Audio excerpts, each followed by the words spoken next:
Hər kəsə salam. Tuncay, Şakir və mən. Şakir, bugün nə edirik? Bu suyu sökülmüş evə tökürük. Sökülmüş ev o yandadır, biraz qabaqdadır. Davay, 5 saat. indi davay gəl kömək elə Tuncay. Bir dəqiqə stop.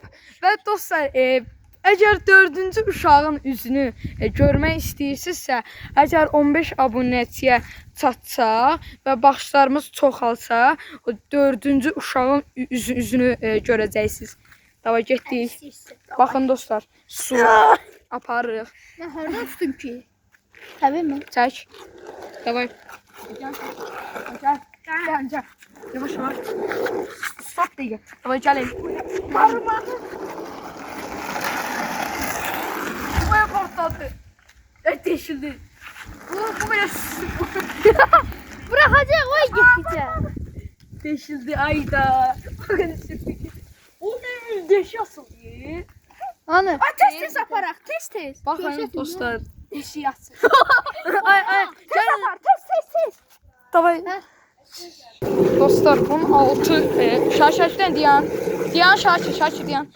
Baxın dostlar 6 partladı. Dostlar apar gəlin. Davay qaldıraq. Qaldırın yuxarıya. Mən sən niyə demək istəmirəm? Davay qaldırır. Dostlar gəldik çatdıq ev buradır. Şakir davay. Bir damcı qabağa aparaq. Bir damcı. İçəriyə. Oy şu qırıldı ya ama. Mən Dostlar çətindir. dostlar biraz qabağa aparın.